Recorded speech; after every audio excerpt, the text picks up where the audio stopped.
Shri R ബാലകൃഷ്ണപിള്ളയാണ് ഇന്ന് super prime ടൈമിലെ പ്രത്യേക അതിഥി. ശ്രീ ആർ ബാലകൃഷ്ണപിള്ള, പിണറായി വിജയൻ സർക്കാർ ഒന്നാം വർഷം പൂർത്തിയാക്കാൻ ഇനി കൃത്യം ഒരാഴ്ച മാത്രമേ ബാക്കിയുള്ളൂ. അപ്പോൾ ഈ സർക്കാരിൻ്റെ ഒന്നാം വാർഷികത്തിലെ സമ്മാനമാണോ താങ്കൾക്ക് ഇപ്പോൾ ലഭ്യമായിരിക്കുന്ന ക്യാബിനറ്റ് റാങ്കോടെയുള്ള മുന്നോക്ക വികസന കോർപ്പറേഷൻ ചെയർമാൻ പദവി? സമ്മാനം എന്നുള്ള വാക്കിന് പല അർത്ഥങ്ങളുണ്ട്. സമ്മാനമല്ല, എന്നെ ഇടതുപക്ഷ മുന്നണിയുടെ തീരുമാനമനുസരിച്ച് ആ തീരുമാനത്തിൻ്റെ അടിസ്ഥാനത്തിൽ ഒരു ചുമതല ഏൽപ്പിച്ചിരിക്കുകയാണ്. ഇടതുപക്ഷ മുന്നണിയുടെ പ്രകടന പത്രികയിലും ഒക്കെ ഈ മുന്നോക്കക്കാർക്ക് വേണ്ടി ചിലതൊക്കെ ചെയ്യുമെന്ന് പറഞ്ഞിട്ടുണ്ട്. അപ്പോൾ അത് ചെയ്യാൻ ഉള്ള ഒരു ഉത്തരവാദിത്വം ഞാൻ ഏറ്റെടുക്കണമെന്ന് പറയുകയും ആ ഉത്തരവാദിത്വം ഏറ്റെടുക്കുകയും ചെയ്തിരിക്കുകയാണ്. പക്ഷേ ഇതിന് ആദ്യം പോലെ തന്നെ കുറേ കാര്യങ്ങളൊക്കെ ചെയ്യണം. ആദ്യം ഞാൻ 1.5 വർഷം ഇരുന്ന് തുടങ്ങി വെച്ച പല കാര്യങ്ങളും സാമ്പത്തികമില്ലാതെയൊക്കെ മുടങ്ങിപ്പോയിട്ടുണ്ട്. അതൊക്കെ വീണ്ടും തുടങ്ങണം. അതായത് ഒരു പ്രത്യേക സമുദായത്തിൽ അറിയാതെ ജനിച്ചു പോയതുകൊണ്ട് അവഗണിക്കപ്പെടുന്ന ഒരു വിഭാഗം അടുത്ത തലമുറയിലെങ്കിലും രക്ഷപ്പെടണം എന്ന് കരുതി പ്രവർത്തിക്കുക എന്നുള്ളതാണ് എൻ്റെ നിയോഗം. അതിനുവേണ്ടിയാണ് നിയോഗം. അത് ചെയ്യുക എന്നുള്ളത്. ഇപ്പം നമ്മൾ വിചാരിച്ച സ്ഥലത്തല്ല ജനിച്ചത്. ഇപ്പം ഞാൻ എൻ്റെ അടുത്ത സർവേ നമ്പറുള്ള വീട്ടിലാണ് ജനിച്ചിരുന്നതെങ്കിൽ ഞാൻ മറ്റൊരു സമുദായക്കാരനായി മാറിയനെ. അപ്പോൾ ഒരു സമുദായത്തിൽ ജനിച്ചതുകൊണ്ട് സാമൂഹ്യവും സാമ്പത്തികവുമായി അവശത അനുഭവിക്കുന്ന വിഭാഗങ്ങളെ അടുത്ത തലമുറയിലെങ്കിലും രക്ഷപ്പെടുത്തുക എന്നുള്ളതാണ് പ്രധാനമായ ഉദ്ദേശം. അത് വിദ്യാഭ്യാസ കാര്യങ്ങളിലായാലും ശരി, പാർപ്പിടമാണെങ്കിലും ശരി, തൊഴിലാണെങ്കിലും ശരി, അവരെ സഹായിക്കാവുന്ന. ഇപ്പോൾ ഒരു ഉദാഹരണം ഞാൻ പറയാം. ഞാൻ ഈ 1.5 കൊല്ലം ഇരുന്ന കാലത്ത് ഞാൻ മനസ്സിലാക്കിയ ഒരു കാര്യം, ഈ മുന്നോക്ക വിഭാഗം എന്ന് പറഞ്ഞ് ഒരു കാലത്ത് ജന്മികളും പ്രമാണികളും സ്വത്തുകാരുമായിരുന്ന ഒരു വിഭാഗമാണ് ബ്രാഹ്മണർ. പക്ഷേ ഇന്ന് ഏറ്റവും കൂടുതൽ യാതനയും ബുദ്ധിമുട്ടുകളും അനുഭവിക്കുന്ന വിഭാഗം മുന്നോക്ക സമുദായത്തിൽ ബ്രാഹ്മണരാണ്. പണ്ട് ജന്മികളായിരുന്നു അവർ. പക്ഷെ പിന്നാക്ക സ്ഥിതിയിൽ നിൽക്കുന്നവർക്ക് കൂടുതൽ അരക്ഷിതാവസ്ഥയുണ്ട്. അവർക്ക് മുന്നോട്ട് വരുന്നതിനുള്ള സംവിധാനങ്ങളും സർക്കാർ പരിഗണിച്ചിട്ടുണ്ട്. ഇപ്പോൾ പട്ടികജാതി പട്ടികവർഗ വികസന കോർപ്പറേഷൻ, അതുപോലെ തന്നെ പിന്നാക്ക വിഭാഗങ്ങളുടെ വികസനത്തിനുള്ള കോർപ്പറേഷൻ. അവരാണ് കൂടുതൽ ആലംബഹീനർ, അശരണർ. അവർക്കാണ് സഹായത്തിൻ്റെ ആദ്യത്തെ കൈ എത്തേണ്ടത്. പക്ഷേ ആ പദവികളിൽ ഒന്നുമില്ലാത്ത ഈ പറയുന്ന സ്പെഷ്യൽ ചെയർമാൻ പദവി, ക്യാബിനറ്റ് റാങ്ക്, ഇതൊക്കെ എന്തുകൊണ്ടാണ് മുന്നാക്ക വിഭാഗത്തിൽ കിട്ടുന്നത്? ഇതൊരു 3 കൊല്ലം മുമ്പ് നിങ്ങൾ ചോദിച്ചില്ലല്ലോ ഈ കാര്യം. UDFിൻ്റെ കാലത്ത് തുടങ്ങിയതാണ്. മുന്നോക്ക സമുദായത്തിലെ ആളുകൾക്ക് ഇങ്ങനൊരു കോർപ്പറേഷൻ ഉണ്ടാക്കിയെന്നുള്ളതല്ലാതെ ബഡ്ജറ്റിലൊന്നും കാര്യമായ പ്രൊവിഷൻസ് ഒന്നുമില്ല. മറ്റവർക്ക് കേന്ദ്രത്തിൽ നിന്ന് ആവശ്യം പോലെ പണം വരുന്നുണ്ട്. അത് ഇപ്പോൾ കേന്ദ്രത്തിൽ നിന്ന് ഒരു പൈസയും ഇവിടെ കിട്ടുന്നില്ല. ഇപ്പോൾ കേന്ദ്രം ഇതിൻ്റെ അടിസ്ഥാനത്തിൽ മുന്നോക്ക സമുദായങ്ങൾക്ക് വേണ്ടിയുള്ളൊരു സംഘടന രൂപീകരിക്കാൻ ആലോചിച്ചുകൊണ്ടിരിക്കുകയാണെന്ന് പത്രത്തിൽ വാർത്ത വന്നിട്ടുണ്ട്. അവരെല്ലാം നന്നാകണം. കഴിഞ്ഞ 10-70 കൊല്ലമായിട്ട് അവർക്ക് കൊടുക്കേണ്ടത് കൊടുക്കണം. എവിടെ നിന്ന് വരുന്നു എന്നുള്ളതുമല്ല എന്റെ ചോദ്യം. മുഖ്യ ചുമതലയിൽ ഇരിക്കുന്ന വ്യക്തിക്ക് പ്രത്യേക പദവി, ക്യാബിനറ്റ് റാങ്ക്, മാത്രമല്ല ധാരാളം സ്റ്റാഫിനെ വെക്കാനുള്ള സൗകര്യം. അപ്പോൾ അധിക ചെലവുകൾ ഈ രൂപത്തിൽ പ്രവർത്തിക്കുന്ന ഒരു സംവിധാനത്തിന് കൂടുതലായി വരാൻ പോവുകയാണ്. ഫണ്ടില്ല എന്ന് പറയുന്ന ഒരു സ്ഥലത്താണ് പ്രത്യേക പദവിയും ഇതിൻ്റെ ചെലവുകൾക്ക് വേണ്ടി കൂടുതൽ പണവും വേണ്ടി വരുന്നത്. ഇതിൻ്റെ ചിലവുകൾക്ക് പണമൊന്നും വേണ്ടിയില്ല. ഞാൻ എടുക്കുന്ന പേഴ്സണൽ സ്റ്റാഫ് വളരെ കുറച്ച് എടുക്കും. നിങ്ങൾ ഈ പറയുന്ന പോലുള്ള ആളുടെ ഇതും എടുക്കത്തില്ല. എനിക്കിപ്പം ഉദാഹരണത്തിന് എഴുതാൻ ബുദ്ധിമുട്ടുണ്ട്, അപ്പോൾ സ്റ്റെനോഗ്രാഫർ വേണം. പക്ഷേ ഞാൻ എടുക്കുന്നവർ ഇപ്പം ഞാൻ ആലോചിച്ച് വെച്ചിരിക്കുന്നത് 1, 3, 4 ആളുകളെ എടുത്താൽ ഒരാളൊഴിച്ച് ബാക്കിയുള്ളവരെല്ലാം സർക്കാരിൽ നിന്ന് ഇന്ന് ശമ്പളം പറ്റിക്കൊണ്ടിരിക്കുന്ന ആളുകളാണ്, ഡ്രൈവർ ഉൾപ്പെടെ. അതിനുവേണ്ടി അധിക ചിലവൊന്നും വരികയില്ല. ഞാൻ ശമ്പളം വാങ്ങുന്നില്ല, എനിക്ക് വീടില്ല, എനിക്ക് ഫോണില്ല, എനിക്ക് പോലീസുകാരില്ല. ഞാൻ അവരെ ആരെയും എടുക്കല, എൻ്റെ ആവശ്യത്തിന് ആരെയും എടുക്കല, എൻ്റെ ആവശ്യത്തിന് ഒരു പൈസയും വ്യക്തിപരമായിട്ടില്ല. പിന്നെ എന്നെ സഹായിക്കാൻ വേണ്ടി എടുക്കുന്ന സ്റ്റാഫുകൾക്ക് ചിലവില്ല. ഒരാളൊഴിച്ച് ബാക്കിയുള്ളവരെല്ലാം ഔദ്യോഗിക സ്ഥാനത്ത് ഗവൺമെൻറ്റിൻ്റെ ട്രഷറിയിൽ നിന്ന് ശമ്പളം മേടിച്ചിരിക്കുന്നവരാണ്. അപ്പോൾ അതുമില്ല. അപ്പോൾ ആ പറയുന്ന ന്യായം ശരിയല്ല. ഇതൊക്കെ വേണ്ട എന്ന് താങ്കൾ വെക്കുന്നതിന്റെ ഭാഗമായി വേണ്ടാതാകുന്നതാണ്. ഇതൊക്കെ വേണമെന്ന് നിശ്ചയിച്ചാൽ ഇതെല്ലാം താങ്കൾക്ക് കിട്ടുന്നതുമാണ്. ചോദ്യം, ഒരു പിന്നാക്ക വികസന കോർപ്പറേഷൻ്റെ അധ്യക്ഷ പദവിയിലിരിക്കുന്ന വ്യക്തിക്കോ പട്ടികജാതി പട്ടികവർഗ വികസന കോർപ്പറേഷൻ്റെ അധ്യക്ഷതയിലിരിക്കുന്ന ഒരു വ്യക്തിക്കോ ഇതൊന്നുമില്ലാത്തത് എന്തുകൊണ്ട്? അതെന്തുകൊണ്ടാണെന്ന് എനിക്കറിയില്ല. എന്നോട് ചോദിച്ചാൽ ഞാനങ്ങനെ പറയാൻ കഴിയും. അതായത് അത് ചിലപ്പോൾ ആളിൻ്റെ സീനിയോറിറ്റിയും മറ്റു കാര്യങ്ങളും, ഞാൻ എത്രയോ കാലം ഇവിടെ മന്ത്രിയും മറ്റു ആളും ഇരുന്നിട്ടുള്ള ആളാണ്. ഒരു വ്യക്തി എന്നുള്ള നിലയിൽ എനിക്ക് ഒരു വേറെ വരുമാനവും മറ്റു കാര്യങ്ങളും ഒന്നുമില്ല, എഫിഷ്യൻ്റായിട്ട് ചെയ്യുന്ന ആളാണ്. പക്ഷേ എനിക്ക് ഒരു ബഹുമാനം തരണം എന്നൊരു പക്ഷേ എൻ്റെ ഒരു സീനിയോറിറ്റിയും മറ്റു കാര്യങ്ങളും പരിചയവും പരിഗണിച്ച് എനിക്കൊരു അംഗീകാരം തരണം എന്നൊരു പക്ഷേ LDFന് തോന്നിക്കാണും. അതുകൊണ്ട് ചെയ്തതായിരിക്കും. അത് ചെയ്തവരോട് ചോദിക്കുകയല്ലാതെ എന്നോട് ചോദിച്ചോളൂ. ശരി, പക്ഷേ UDFൻ്റെ കാലത്ത് ഇത് ചെയ്യുമ്പോൾ അന്നത്തെ രാഷ്ട്രീയ സാഹചര്യമുണ്ട്. താങ്കൾ UDFുമായി കടുത്ത അഭിപ്രായ വ്യത്യാസത്തിൽ നിൽക്കുന്നൊരു ഘട്ടമാണ്. NSS നേതൃത്വത്തിൻ്റെ തന്നെ താല്പര്യപ്രകാരം ഉമ്മൻചാണ്ടിയുമായുള്ള ആശയവിനിമയത്തിൻ്റെ ഭാഗമായിട്ടാണ് താങ്കളെ അനുനയിപ്പിക്കുക എന്നതിൻ്റെ അടിസ്ഥാനത്തിൽ ഇത്തരമൊരു കോർപ്പറേഷൻ രൂപീകരിക്കുന്നതിനെ പറ്റി അന്നത്തെ സർക്കാർ ആലോചിച്ചത്, താങ്കൾക്ക് ഈ ക്യാബിനറ്റ് റാങ്ക് നൽകുന്നത്. അന്ന് സമുദായ സമവാക്യങ്ങൾ പ്രധാനമായും നിർണായകമാകുന്ന ഒരു UDF രാഷ്ട്രീയത്തിൻ്റെ ഭാഗമായി വന്നതാണിതെല്ലാം. അതിനെതിരെ ഒരു ജനവിധി ഉണ്ടായി.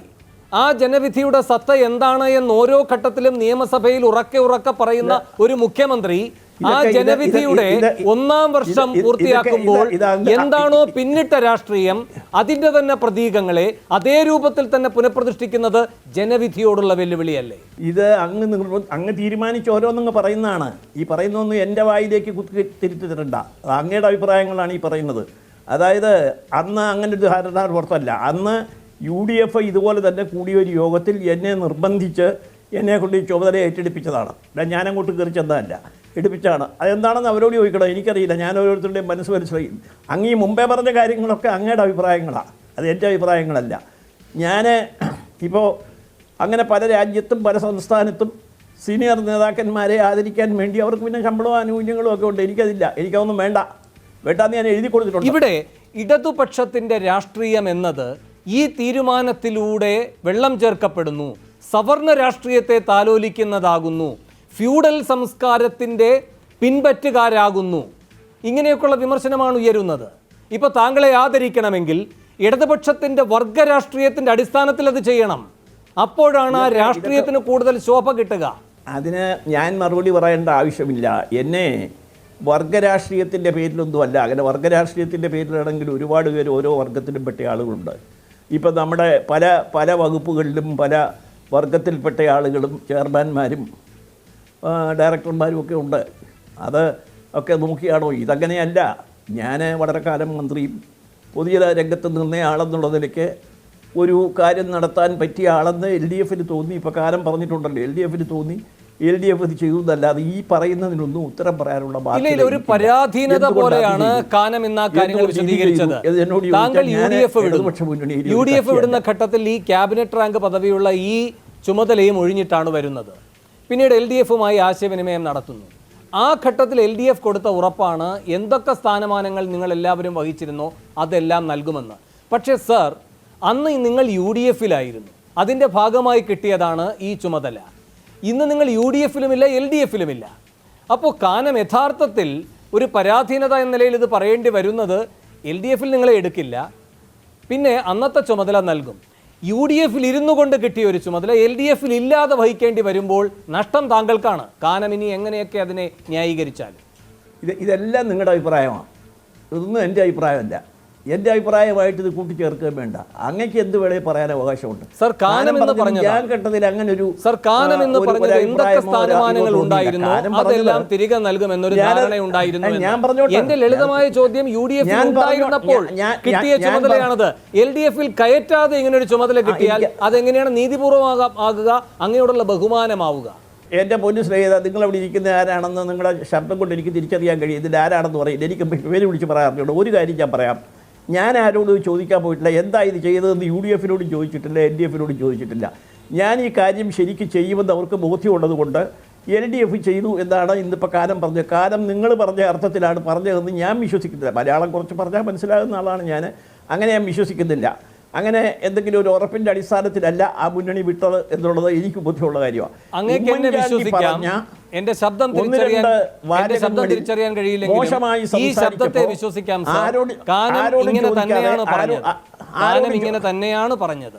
മുൻപ് ഒരു ധാരണയായിരുന്നു, എന്തൊക്കെയാണോ നിങ്ങൾ വേണ്ട എന്ന് വെച്ചത് ആ ചുമതലകളെല്ലാം മാതൃഭൂമിയിൽ എഴുതി കാണിച്ചത് ഞാൻ അങ്ങനെയല്ല കണ്ടത്. മാതൃഭൂമിയിൽ എഴുതി കാണിച്ചതനുസരിച്ചാണെങ്കിൽ, മാതൃഭൂമിയിലാണല്ലോ സംസാരിക്കും, മാതൃഭൂമിയിൽ എഴുതി കാണിച്ചാണെങ്കിൽ അങ്ങനെ ഒരു ധാരണ ഉണ്ടായിരുന്നു. അത് ഏതൊക്കെ സാധനങ്ങളാണോ അതെല്ലാം തരുമെന്ന് ധാരണ ഉണ്ടായിരുന്നു പറയുന്നു. ഒന്നും ശരിയാണെന്നില്ല. എൻ്റെ പാർട്ടിയിൽ ആരെങ്കിലുമായിട്ട് സംസാരിച്ച് എനിക്ക് പോലും ഇത് തിരിച്ചു നൽകാമെന്ന് ആരും ഒരു വാഗ്ദാനവും എന്നോട് ചെയ്തതായിട്ട് എനിക്കറിയില്ല. അപ്പോൾ പിന്നെ താങ്കൾക്ക് കേൾക്കാൻ വേണ്ടി ആ കാനത്തിന്റെ വാക്കുകൾ ഞാനൊന്ന് കേൾപ്പിക്കാം. ബാലകൃഷ്ണ പിള്ളയ്ക്ക് മുന്നാക്ക വികസന കോർപ്പറേഷൻ ചെയർമാൻ സ്ഥാനം നൽകിയത് LDF-ൽ നേരത്തെ ഉണ്ടാക്കിയ ധാരണ പ്രകാരമെന്ന് കാനം രാജേന്ദ്രൻ. തെരഞ്ഞെടുപ്പ് സമയത്ത് പിള്ളയും മകനും LDF-ന് പിന്തുണ നൽകിയപ്പോൾ UDF-ൽ ഉണ്ടായിരുന്ന സ്ഥാനം നിലനിർത്താം എന്ന് ഉറപ്പു നൽകിയിരുന്നുവെന്നും കാനം കണ്ണൂരിൽ പറഞ്ഞു. അദ്ദേഹത്തിന്റെ വാക്കുകൾ തന്നെ താങ്കൾക്ക് കേൾക്കാം. ഇല്ല, അദ്ദേഹം നേരത്തെ മുന്നാക്ക കോർപ്പറേഷൻ്റെ ചെയർമാനായിരുന്നു. രാജിവെച്ച് ഇടതുപക്ഷ ജനാധിപത്യ മുന്നണിയോടൊപ്പം വന്നതാണ്. അദ്ദേഹത്തിൻ്റെ മകൻ ഇടതുപക്ഷ ജനാധിപത്യ മുന്നണിയുടെ സ്ഥാനാർത്ഥിയായിരുന്നു. ഇതൊക്കെ ഒരു വർഷം മുമ്പേ ഇടതുപക്ഷ ജനാധിപത്യ മുന്നണിയിൽ വരുമ്പോൾ അവരുടെ സ്ഥാനങ്ങൾ നിലനിർത്തി കൊടുക്കാം എന്ന് അവരോട് പറഞ്ഞതാണ്. അതിൻ്റെ അടിസ്ഥാനത്തിൽ മുന്നണി എടുത്ത തീരുമാനമേ ഉള്ളൂ. അതിനകത്ത് വേറെ വിവാദത്തിൻ്റെ ഒന്നും പ്രശ്നമില്ല. അങ്ങേക്ക് ഈ സഹോദരനെ വിശ്വസിക്കാം ശ്രീ ആർ ബാലകൃഷ്ണ പിള്ള. എഴുതി കാണിച്ചത് പോട്ടെ, കാനത്തിന്റെ വാക്കുകൾ അത് തന്നെ എനിക്കും പറയാനുള്ളൂ. കാനം പറഞ്ഞാൽ ശരി, കാനത്തിൻ്റെ വാക്കുകൾ ഞാൻ അംഗീകരിക്കുന്നു. സാർ, അടുത്ത ചോദ്യം. ഇവിടെ കഴിഞ്ഞ തവണ താങ്കൾ ഇതേ പദവിയിൽ ഇരിക്കുന്ന ഘട്ടത്തിൽ അന്ന് പ്രതിപക്ഷത്തായിരുന്ന LDF ഹൈക്കോടതിയെ സമീപിക്കുകയുണ്ടായി. അതിൻ്റെ കാരണമായി അന്ന് അവർ പറഞ്ഞത് അഴിമതി കേസുകളിൽ ശിക്ഷിക്കപ്പെട്ടവരെ സർക്കാർ സ്ഥാനങ്ങളിൽ നിയമിക്കരുത് എന്ന സുപ്രീം കോടതി വിധിയുണ്ട്, അതുകൊണ്ട് ഇത് അസാധുവാക്കണം എന്ന് പറഞ്ഞുകൊണ്ടാണ്. അതേ LDF ആണ് ഇപ്പോൾ അതേ ചുമതല താങ്കൾക്ക് നൽകുന്നത്. ഇത് LDF-ൻ്റെ ഇരട്ടത്താപ്പല്ലേ? LDF-നെ അറ്റാക്ക് ചെയ്യാൻ വേണ്ടി നിങ്ങൾക്കത് ഉപയോഗിക്കാൻ എനിക്ക് വിരോധമില്ല. പക്ഷേ കേസങ്ങനല്ല മാത്രമല്ല, അഴിമതി കേസിൽ എന്നെ ശിക്ഷിച്ചിട്ടുമില്ല. നിങ്ങൾ എന്നെ അഴിമതി കേസിൽ ശിക്ഷിച്ചതായി ഏതെങ്കിലും ഒരു വിധി നിങ്ങൾ കാണിച്ചാൽ ഞാൻ രാഷ്ട്രീയം വിട്ടേക്കാം. ഇതിനെ അസാധുവാക്കണമെന്ന് ആവശ്യപ്പെട്ട് ഹൈക്കോടതിയെ സമീപിച്ചിട്ടുണ്ടല്ലോ. അതേ ആളുകൾ ഇന്ന് അങ്ങേ അതേ സ്ഥാനത്ത് തന്നെ പുനഃപ്രതിഷ്ഠിക്കുകയാണ്. അതുകൊണ്ടാണ് രമേശ് ചെന്നിത്തല പറഞ്ഞത് അന്നത്തെ ആ നിലപാടിനെ തെറ്റെന്ന് ഏറ്റു പറയണം ഇടതുപക്ഷമെന്ന്. അതൊക്കെ അവർ എന്നെ എടുത്തതിൽ ഏതെങ്കിലും മാർക്സിസ്റ്റ് കമ്മ്യൂണിസ്റ്റ് പാർട്ടിയുടെ നേതാക്കന്മാർ എന്നെ എടുത്തത് തെറ്റാണെന്ന് പറയുകയോ കേസ് കൊടുക്കുകയോ ചെയ്തതായിട്ട് ഞാനിപ്പോൾ ആദ്യം കേൾക്കുക. കേസ് കൊടുത്തത് ചേർത്തലയോ മറ്റോയുള്ള ഒരാളാണ്, അല്ല മാർക്സിസ്റ്റ് പാർട്ടി പെട്ട ആളുമല്ല. മാർക്സിസ്റ്റ് പാർട്ടിക്ക് ആ കേസുമായിട്ട് ബന്ധമുണ്ടെന്ന് എനിക്ക് അന്നും ധാരണയില്ല, ഇന്നും ധാരണയില്ല. ഇപ്പോൾ ഈ സർക്കാർ വന്നതിന് ശേഷം 2 ക്യാബിനറ്റ് റാങ്ക് പദവിയാണുള്ളത്. പ്രത്യേകമായ ക്യാബിനറ്റ് റാങ്ക് പദവിയോടെ 2 പേർക്കാണ് പ്രത്യേക ചുമതലകൾ നൽകിയിരിക്കുന്നത്. ഒന്ന് VS-നും ഒന്ന് അങ്ങേക്കും. ഈ ഇടമലയാർ കേസിന്റെ കാര്യമെടുത്താൽ VS വാദിയായിരുന്നു, അങ്ങ് പ്രതിയായിരുന്നു. അന്നത്തെ ഈ സുപ്രീം കോടതി വിധി പുറപ്പെടുവിച്ച ന്യായാധിപനായ ജസ്റ്റിസ് സദാശിവം ഇന്ന് നമ്മുടെ ഗവർണറുമാണ്. നിങ്ങൾ 3 പേരും ഇപ്പോൾ കേരളത്തിൽ 3 ചുമതലകൾ വഹിക്കുന്നു. അതിൽ VS-ഉം താങ്കളും ഒരേ ചുമതല വഹിക്കുന്നു. ഇത് കാലം VS-ന് നൽകിയ ഒരു മറുപടിയാണ് എന്ന് താങ്കൾക്ക് തോന്നുന്നുണ്ടോ? ഒരിക്കലും തോന്നുന്നില്ല. VS-ന് അന്ന് ശരിയെന്ന് തോന്നിയ കാര്യം VS ചെയ്തു. എനിക്ക് ശരിയെന്ന് എനിക്ക് തോന്നിയിട്ടില്ല, പലർക്കും ശരിയെന്ന് തോന്നിയിട്ടില്ല. ഈയിടെ പലരും സംസാരിക്കുമ്പോൾ ഈ കേസിനെ പറ്റി കേസ് കടത്ത വക്കീൽ വരെ നിങ്ങളുടെ മാതൃഭൂമി പത്രത്തിൽ പറഞ്ഞത് ഈ കേസ് കള്ളമാണ്, അനാവശ്യമാണ്. സർക്കാർ വക്കീൽ, ഞങ്ങളുടെ വക്കീലില്ല, നമ്മുടെ അതിൻ്റെ കോപ്പി ഒരെണ്ണം തരാം. മാതൃഭൂമി പത്രത്തിൽ എഴുതിയ ഒരു ലേഖനത്തിൽ അദ്ദേഹം പറഞ്ഞു ഈ കേസ് അനാവശ്യമാണ്, ഒരു സത്യമുള്ളതല്ല, 6 ലക്ഷമുള്ള കുറ്റക്കാരനല്ല എന്ന് ഈ വക്കീൽ നടത്തിയ വക്കീൽ തന്നെ മാതൃഭൂമി പത്രത്തിലൊരു ലേഖനം എഴുതിയിരുന്നു, ഈ സർക്കാർ വക്കീൽ. അതായിരുന്നു നില. അതിലേക്കൊന്നും ഞാനിപ്പോൾ കിടക്കുന്നില്ല. ഓരോരുത്തരുടെ അഭിപ്രായം എനിക്കറിയില്ല. എന്നോട് ഈ ഉത്തരവാദിത്വം ഏറ്റെടുക്കണമെന്ന് വേണ്ടപ്പെട്ട ആളിന് പറഞ്ഞു. ഞാൻ ആലോചിച്ചതിന് ശേഷം പാർട്ടിയിൽ ആലോചിച്ചതിന് ശേഷം ഏറ്റെടുക്കാമെന്ന് പറഞ്ഞു. ഒറ്റ പ്രാവശ്യം എന്നോട് ഏറ്റെടുക്കണമെന്ന് ആവശ്യപ്പെട്ടുള്ളൂ. ആ ഒരു പ്രാവശ്യം കഴിഞ്ഞ് പാർട്ടിയിൽ ആലോചിച്ചു, ഞാൻ സമ്മതം അറിയിച്ചു. ശരി, അങ്ങനെ വിശദീകരിച്ചുകൊണ്ട് എനിക്ക് 3 ചോദ്യങ്ങൾ കൂടെ ഉള്ളൂ.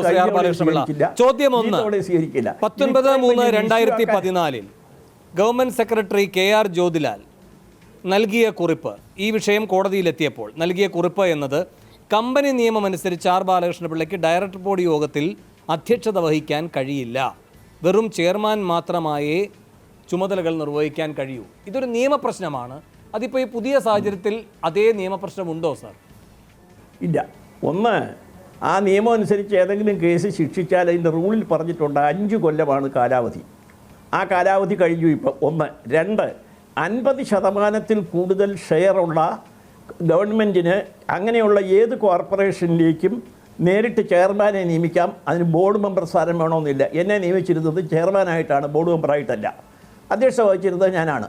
ചെയർമാനായിട്ട് മാത്രമാണ്, അപ്പോയിൻറ്റ്മെൻറ്റ് ഓർഡർ നോക്കിയാൽ കാണാം, ചെയർമാനായിട്ട് മാത്രമാണ് അഡ്വക്കേറ്റ് ജനറലിൻ്റെയും ഡാ സെക്രട്ടറിയുടെയും അഭിപ്രായം ചോദിച്ചു വാങ്ങിച്ചത്. അടുത്ത ചോദ്യം, മുന്നണി പ്രവേശനത്തിൻ്റെ കാര്യത്തിൽ എന്തെങ്കിലും ഉറപ്പ് കിട്ടിയിട്ടുണ്ടോ? എന്താണ് ശ്രീ ആർ ബാലകൃഷ്ണപിള്ളയുടെ പാർട്ടിയുടെ നിലപാട്? ഇങ്ങനെ എന്നും പുറത്തു നിൽക്കാം എന്നല്ലല്ലോ.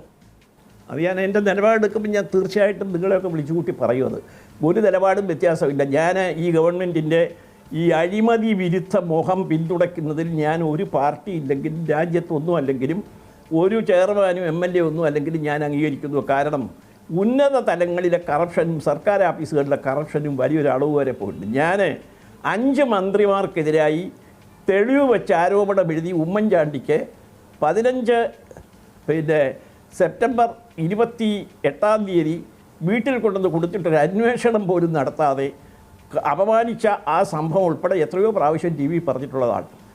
അത് കഴിഞ്ഞ് 2 കൊല്ലം അതിൽ അധികാരം കൊണ്ട് എന്തൊക്കെ കുഴപ്പമുണ്ടാക്കി എന്ന താരതമ്യം അവിടെ നിൽക്കട്ടെ. മുന്നണി എന്ന നിലയിൽ എടുക്കുമ്പോൾ അങ്ങേറ്റം ദുർബലമായ പാർട്ടികളെ പോലും UDF ഘടകകക്ഷിയാക്കിയിട്ടുണ്ട്. ഇപ്പോൾ 30 കൊല്ലം ഫോർവേഡ് ബ്ലോക്ക് താങ്കൾ അടക്കമുള്ളവരുടെ ഇപ്പോഴത്തെ ഈ നിൽപ്പുണ്ടല്ലോ, അത് നിന്നതാണ്. എന്നിട്ട് പോലും അകത്ത് കടക്കാൻ കഴിഞ്ഞിട്ടില്ല, അവിടെ അകത്തെടുത്തു. അപ്പോൾ അതുകൊണ്ടൊരു പാർട്ടി ഒരു മുന്നണി സംവിധാനത്തോട് ഐക്യപ്പെട്ട് നിൽക്കുക മാത്രമല്ലല്ലോ ചെയ്യേണ്ടത്, ആ മുന്നണി സംവിധാനം തിരിച്ചൊരു നീതി കാട്ടണമല്ലോ. അത് എത്ര കാലം കാത്തിരിക്കും? അല്ല, അത് വരട്ടെ. അത് TV കൂടെ നമ്മൾ ഡിസ്കസ് ചെയ്യേണ്ട കാര്യമല്ല. അത് എന്നെപ്പോലെ തന്നെ ഈ രാജ്യത്ത് മറ്റ് കക്ഷികളും ഈ ഗവൺമെൻറ്റിനെ ഈ മുന്നണിയെ പിന്തുണച്ച കക്ഷികളുണ്ട്. അത് അവരുടെ കാര്യം പരിഗണിക്കുമെന്ന് പറഞ്ഞിട്ടുണ്ട്. അത് പരിഗണിക്കട്ടെ. ശരി. എൻ്റെ അവസാനത്തെ ചോദ്യത്തിലേക്ക്. പിന്നെ ഗവൺമെന്റ് പറയാം, നിങ്ങൾ ആലോചിച്ചാൽ മതി. ശ്രീ ഗണേഷ് കുമാർ MLA എന്ന നിലയിൽ നിൽക്കുകയാണ്. ഒരു MLA ഉള്ള കക്ഷിക്ക് തന്നെ മന്ത്രിസ്ഥാനം കൊടുത്തിട്ടുണ്ട് LDF. പക്ഷേ അപ്പോൾ LDFൽ ഇല്ല എന്നതുകൊണ്ടാണ് ഈ അവസരം ഗണേഷ് കുമാറിന് നഷ്ടപ്പെടുന്നത് എങ്കിൽ ഗണേഷ് കുമാർ ഈ സർക്കാരിന് എടുത്തു കാട്ടാൻ കഴിയുന്ന, ഈ മുന്നണിക്ക് എടുത്തു കാട്ടാൻ കഴിയുന്ന അഴിമതി വിരുദ്ധതയുടെ നല്ല തിളക്കമുള്ളൊരു മുഖമാണ്. ഗണേശൻ്റെ ഭാവി എന്തായിരിക്കും?